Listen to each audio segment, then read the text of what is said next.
नहीं, बिल्कुल नहीं। हम इस अमेरिका से कोई बातचीत करना नहीं चाहते, क्योंकि ये बातचीत करने के लायक ही नहीं है।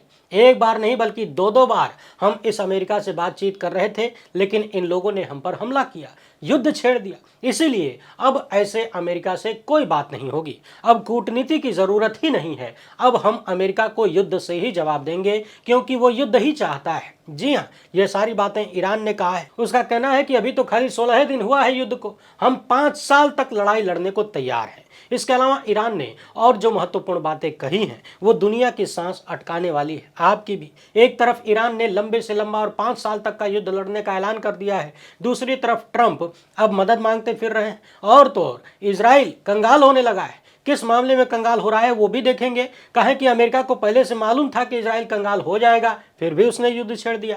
इसी बीच रूस के राष्ट्रपति पुतिन ने अमेरिका और इजराइल पर जोरदार हमला बोला है और अमेरिका के उस बेहद खतरनाक फार्मूले को दुनिया के सामने रखा है, जिसके तहत अमेरिका पूरी दुनिया को कंट्रोल कर रहा है। इस युद्ध से संबंधित ढेर सारी खबरें आपके लिए लेकर आए हैं। लड़ाई शुरू होते ही हमने एक वीडियो में कहा था कि राहत चचा की बात देश में ही नहीं पूरी दुनिया में लागू होती है कि लगेगी आग तो आएंगे घर कई जद में। और हमने इसमें जोड़ रखा है कि कई नहीं सभी जद में आएंगे, कोई बचेगा नहीं। आज नहीं तो कल सबका नंबर आएगा, सबसे पहले गरीबों का, फिर धीरे धीरे अमीरों का। और देखिए, हर घर का चूल्हा ठंडा होने को आ गया है। लोग परेशान हो रहे हैं, रो रहे हैं, बिलख रहे हैं, चिल्ला रहे हैं। काहे रो रहे हैं? सिलेंडर के लिए, क्योंकि पहले तो हर आदमी उसी सिलेंडर पर आश्रित हो गया, और युद्ध के बीच जब महीनों से इन सब का खतरा मंडरा रहा था तो मोदी साहब की सत्ता इतनी जबरदस्त तैयारी में थी कि आधा महीना भी देश को संभाल नहीं पाए। लोग खाने खाने को मोहताज हो चुके हैं। शादी ब्याह का मौसम चल रहा है, वहां भी बहुत बड़ी टेंशन है, भीड़ जुटी हुई है, खाने की व्यवस्था नहीं है, पकाने की व्यवस्था नहीं है। वैसे याद करिए, नोटबंदी के दौरान महामानव ने कहा था कि घरों में शादियां पड़ी हैं, लोग परेशान हैं, यानी आनंद ले रहे थे। एक बार फिर से आनंद ले रहे होंगे कि देखो किसी को खाना पकाने का जुगाड़ नहीं मिल रहा है। हुजूर नान बायोलॉजिकल है ना, आपदा में अवसर ढूंढ लेते हैं, ठीक उसी तरह से दुख में भी आनंद ढूंढ लेते होंगे। इसीलिए मैं बार बार कहता हूं कि देश के प्रधानमंत्री हो, गृह मंत्री हो, रक्षा मंत्री हो, या फिर तमाम राज्यों के भाजपाई मुख्यमंत्री, ये सब के सब ज्यादातर टाइम तो पार्टियों का काम करते हैं। सत्ता में कैसे बने रहें, किसका क्या माइनस ढूंढ लें, किसको कैसे डरा दें, किसको कैसे धमका दें, ब्लैकमेल कर लें, जेल में डाल दें, और कैसे नफरत फैला लें। यानी जब इन लोगों का ज्यादातर समय पार्टी और संघ के काम में ही निकल जाता है, तो फिर ये देश का काम कब करते हैं? आप प्रधानमंत्री, गृह मंत्री को ही देखिए। देश इतने गंभीर संकट से गुजर रहा है और ज्यादातर जिम्मेदार लोग मिस्टर इंडिया बन गए या फिर चुनाव प्रचार कर रहे हैं। कोई नजर नहीं आता जनता के बीच। बहरहाल, हमने कहा था ना कि महामानव अभी बहुत कुछ दिखाने वाले हैं, इंतजार करते रहिए। ये भी उसी का एक हिस्सा है। बाकी आपदा में इनकी तैयारी कैसे होती है, कोविड में हम सबने देख लिया है, भोग लिया है, जी लिया है, मर लिया है। उसके बाद किसी उदाहरण की जरूरत रहती नहीं है। आगे बढ़ने से पहले आप सभी से एक छोटी सी अपील है, पहली बार है तो चैनल को सब्सक्राइब करके घंटी बजा दीजिए टन से। हर वीडियो को लाइक और शेयर करना आपकी जिम्मेदारी है। इसके अलावा आप जानते हैं कि हम किसी धन्ना सेठ या राजनीतिक दल के दम पर चलते नहीं, तभी खुलकर आपके मुद्दों पर बात हो पाती है। हमारा काम पसंद आता हो तो इस QR कोड या फिर मोबाइल नंबर का प्रयोग करते हुए जो भी हो सके आर्थिक सहयोग भेजने का प्रयास जरूर करें। बहुत बहुत धन्यवाद।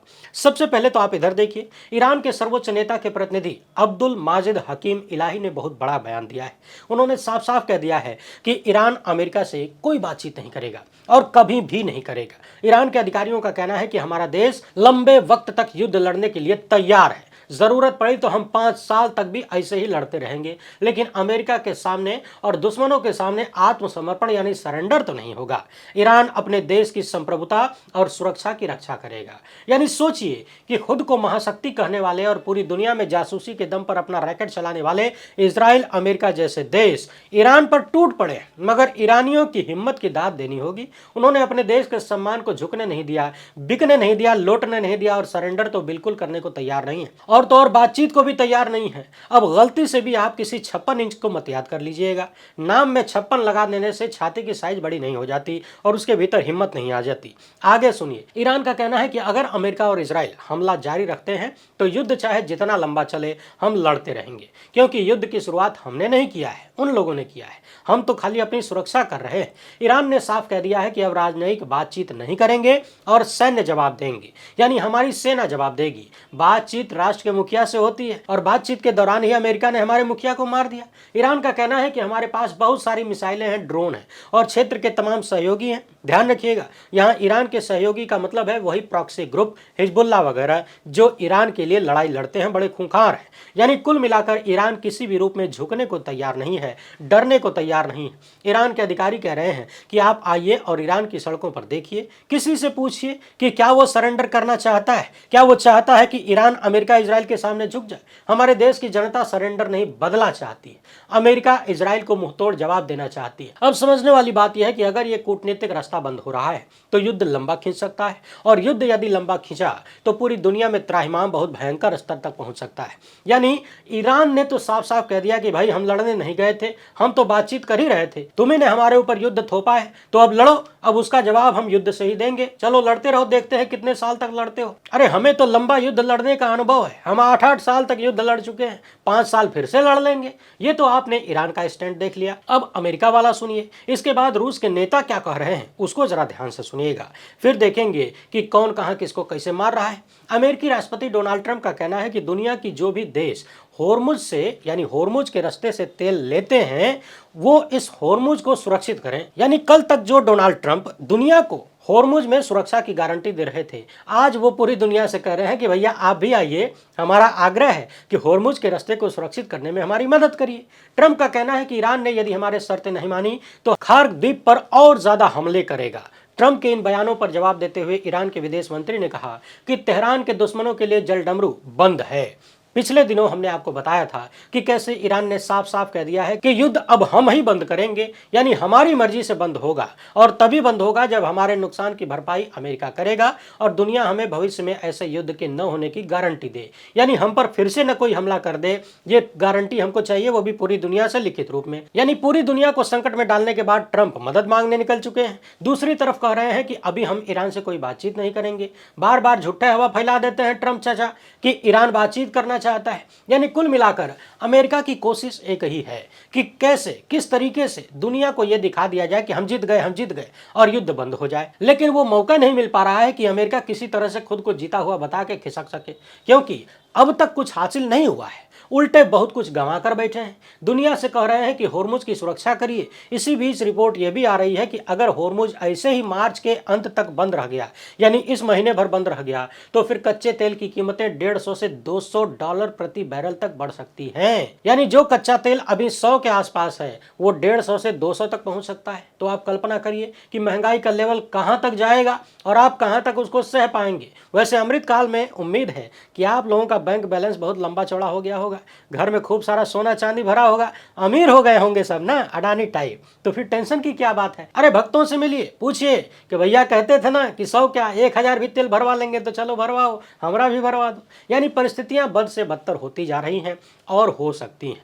अमेरिका ने भी अपने नागरिकों से कह दिया है कि तुरंत इराक छोड़ दो। इसी बीच एक खबर यह भी आ रही है कि इजराइल के पास इंटरसेप्टर खत्म हो रहे हैं, यानी वो हथियार जिससे ईरान की तरफ से आ रहे मिसाइल और ड्रोन को रोका जाता है इजराइल द्वारा, वही खत्म हो रहा है। इस रिपोर्ट को देखिए, बताया गया है कि इजराइल ने अमेरिका को चेतावनी दिया है कि मिसाइल इंटरसेप्टर बहुत तेजी से कम हो रहा है और ईरान के साथ युद्ध बढ़ता ही जा रहा है। इस रिपोर्ट के अनुसार इजराइल ने बैलिस्टिक मिसाइल इंटरसेप्टर का स्टॉक बहुत तेजी से घट रहा है। खास तौर पर लंबी दूरी की मिसाइलों को रोकने वाला इंटरसेप्टर बहुत कम हो चुका है। ध्यान रखिएगा, ये रिपोर्ट अमेरिका से ही आई है और बता रही है कि ईरान कुछ मिसाइलों में क्लस्टर बम टेक्निक का इस्तेमाल कर रहा है। इस क्लस्टर बम में एक ही मिसाइल कई छोटे छोटे बमों में फूट जाती है, टूट जाती है और अलग अलग जगह पर हमला करती है।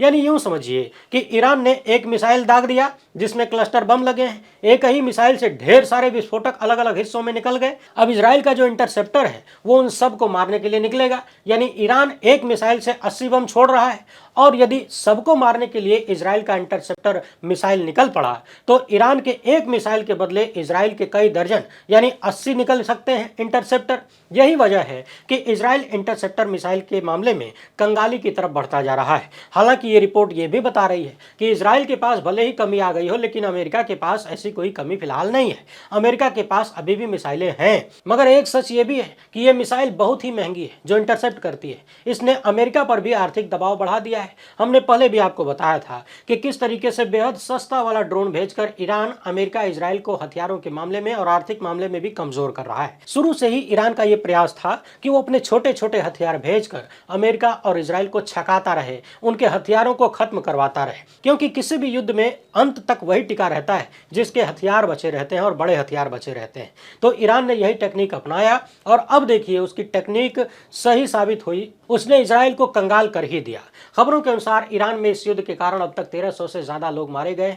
ईरान के सर्वोच्च नेता की भी हत्या कर दी गई। यहाँ 3 चीजें समझने वाली हैं। पहला तो ये कि ईरान का दावा है कि 5 साल तक युद्ध लड़ेंगे लेकिन सरेंडर नहीं करेंगे। कहा कि हमारे देश की जनता सरेंडर करना नहीं चाहती, जनता बदला मांग रही है और किसी के भीतर कोई डर नहीं है, यहाँ किसी के अंदर कोई भय नहीं है। दूसरी तरफ ट्रंप है जो खुद युद्ध में दुनिया को झोंके हैं और अब होर्मुज को सुरक्षित करने में दुनिया से मदद भी मांग रहे हैं, मौका ढूंढ रहे हैं कि कैसे युद्ध को खत्म करवाया जाए और खुद को विजयी घोषित कर लें। वो सब हो नहीं पा रहा। वैसे याद करिए जून महीने में भी जब ईरान पर इजराइल ने हमला किया था तो अमेरिका ने B-2 बॉम्बर से बड़ा बड़ा बम गिरा के खुद को विजयी घोषित कर दिया, नौटंकी किया कि हम जीत गए। लेकिन इस बार ऐसा कोई बहाना मिल ही नहीं पा रहा है क्योंकि अमेरिका खुद ही कूदा हुआ है। उधर इजराइल जो पहले से तमाम तरीके की एयर डिफेंस व्यवस्था के बाद भी ईरान की मिसाइलों को पूरी तरह से रोक नहीं पा रहा था, अब उसके पास इंटरसेप्टर मिसाइलें ही खत्म हो रही हैं, यानी अमेरिका इजराइल का मसला फंसता हुआ दिख रहा है। उधर रूसी राष्ट्रपति व्लादिमीर पुतिन ने कहा है कि अमेरिका ने जानबूझकर रूस और यूरोप को इस झगड़े में घसीटा है। अमेरिका ने रूस और यूरोप के बीच दरार डालने का काम किया है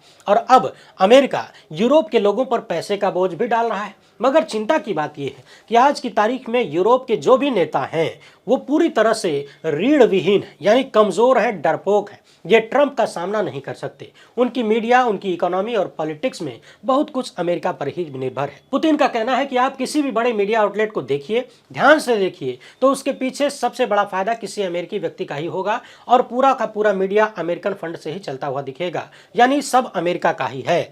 पुतिन का कहना है कि यूएस की जो इंटेलिजेंस एजेंसियां हैं वो दुनिया भर में बेहद कम उम्र से ही युवाओं को भर्ती कर लेती हैं, स्टूडेंट को ही भर्ती कर लेती हैं और उन्हें तैयार करती हैं यूएस के इशारे पर काम करने के लिए। यानी पुतिन ने साफ साफ अमेरिका पर आरोप लगाया है कि जो अमेरिका की एजेंसियां हैं जैसे CIA वगैरह, वो अलग अलग देशों में स्टूडेंट को चुनती हैं, फिर उन्हें तैयार करती हैं, उन्हें नेता बनाती हैं, उन्हें देश के बड़े बड़े पदों पर पहुंचाती हैं, राजनीतिक रूप से मजबूत करती हैं, किसी को राष्ट्र प्रमुख बनाती हैं, किसी को और किसी महत्वपूर्ण पद पर बिठाती हैं और फिर ये लोग अमेरिका के इशारे पर डांस करते हैं। वैसे आपको बता दें, अमेरिकन एजेंसियों को जानने समझने वाले बार बार ये बात दोहराते हैं कि दुनिया भर में बहुत सारे प्रभावशाली लोग अमेरिका की ही पेरोल पर काम करते हैं। या तो अमेरिकन एजेंसियों ने उन्हें खरीद लिया है या फिर वो ब्लैकमेल के शिकार हो जाते हैं। उधर ईरान की सेना ने दावा किया है कि उसने इजराइल और अमेरिका के 3 बेसेस को इराक और कुवैत में निशाना बनाया है, उन पर हमला किया है। खबरों के अनुसार यूएई के फुजाराह तेल टर्मिनल में एक ड्रोन से हमला हुआ और बुरी तरह से आग लग गई। तेल लोडिंग के कार्यों को रोक दिया गया, मगर माहौल तनावपूर्ण बना हुआ है। उधर ईरान ने साफ साफ कह दिया है कि यूएई में जहां कहीं भी अमेरिका छिपा हुआ है, यानी जहां जहां भी अमेरिका के अड्डे संयुक्त अरब अमीरात में हैं, उन सब पर ईरान हमले करेगा। इसी बीच कई जगहों से नेतन्याहू की हत्या के भी दावा किया जाने लगा, मगर इजराइल का कहना है कि उन्हें कुछ नहीं हुआ है, वो बिल्कुल ठीक है। दूसरी तरफ यह भी खबर फैलाई गई कि ईरान के नए सर्वोच्च नेता गंभीर रूप से घायल है, मगर ईरान ने बयान जारी करके कहा कि उन्हें भी कुछ नहीं हुआ, वो बिल्कुल ठीक है। ईरान ने साफ चेतावनी दिया है कि वो मिडिल ईस्ट में कोई भी ऐसा क्षेत्र नहीं छोड़ेगा जहां अमेरिका की कोई हिस्सेदारी है। एनर्जी सेक्टर के जो भी निर्माण है उन सब पर ईरान हमला करेगा, उसने चेतावनी दिया है। कहा है कि विशेष रूप से मिडिल ईस्ट में सबसे व्यस्त बंदरगाह जो दुबई में है, जेबेल अली, उसको भी निशाना बनाया जाएगा। इराक में अमेरिका के राजनयिक परिसर पर भी कल जोरदार हमला हुआ और बताया जा रहा है कि यह हमला ईरान समर्थित मिलिशिया ने किया है, यानी ईरान के जो प्रॉक्सी संगठन है वो कायदे से एक्टिव हो चुके हैं, जिसकी आशंका हमने युद्ध के दूसरे तीसरे दिन ही जताया था, वो होने लगा है। ईरान के तमाम समर्थित संगठन अमेरिकी अड्डों पर हमला करना शुरू कर चुके हैं। अमेरिका का दावा है कि हमने ईरान में रोजाना 1000 से अधिक हमला किया, 15,000 से ज्यादा टारगेट अब तक पूरे हो चुके हैं 15 दिन में। उधर लेबनान में 8.5 लाख से ज्यादा लोग विस्थापित हो चुके हैं, क्योंकि वहां पर हिजबुल्लाह को इजराइल निशाना बना रहा है और हिजबुल्लाह पलटवार कर रहा है। तो कुल मिलाकर मामला यह है कि ईरान झुकने को तैयार नहीं, क्योंकि उसे अपना सम्मान बचाना है और अमेरिका को अपनी इज्जत बचानी है। सोचिए कितना बुरा लगेगा कि खुद जबरदस्ती सीना तान के गए थे मारने और मार खा के चले आए। ऐसे में कभी कभी लोग देर तक मार खाते रह जाते हैं, इस इंतजार में कि कब खुद को विजयी घोषित करने का मौका मिले, कब भागने का मौका मिले। मगर समझने वाली बात यह है कि एक के सम्मान और एक की इज्जत की लड़ाई में पूरी दुनिया की फजीहत हो रही है। आम आदमी बहुत परेशान है। हर बार की तरह इस बार भी पहली मार गरीबों पर पड़ी है। आप किसी भी शहर में हो, सड़कों के किनारे जो छोटी छोटी रेड़ी ठेला खुमचा लगाते हैं लोग, ज्यादातर को देखिए बंद हो चुके हैं। आज सुबह सुबह ही मैं एक यात्रा से लौटा, बाहर से कुछ नाश्ता मंगवाने की कोशिश किया मगर नहीं मिला, क्योंकि ज्यादातर दुकानें बंद हैं। और बात सिर्फ ठेले खुमचे के ही नहीं है, बड़ी बड़ी दुकानें भी शटर खोल के बैठे हैं, डिब्बा बंद चीजें बिक रही हैं। रोज रोज बनाकर बेचने वाली चीजें नहीं मिल रही हैं, क्योंकि सिलेंडर नहीं है, बनाएंगे कैसे? सबके पास कोयले पर पकाने की व्यवस्था नहीं है और हर चीज कोयले पर बन भी नहीं सकती। आप सोचिए कि जो रोज कुआं खोदता है, रोज पानी पीता है, उसका हाल क्या होगा। सीता रसोई से लेकर राम रसोई तक बंद हो रही है बड़े बड़े मंदिरों में, लेकिन देश की राजनीति राज्यसभा के चुनाव में भिड़ी हुई है। आप लोग भी टेंशन मत लीजिए, नेताजी लोगों का भाषण सुनिए कि कौन पश्चिम बंगाल में जाकर क्या झूठ बोलता है, कौन केरल में जाकर कितनी नफरत फैलाता है। इन नफरतबाज लफंडरों और लपटझंडिसों की बात सुनते रहिए। थैंक यू फलाने जी बोलते रहिए, भूख मिट जाएगी। फिलहाल वीडियो पसंद आई हो तो ज्यादा से ज्यादा लोगों तक पहुंचाएं। पहली बार है तो चैनल को सब्सक्राइब कर लीजिए। हमसे जुड़ने के लिए बहुत बहुत धन्यवाद। जय।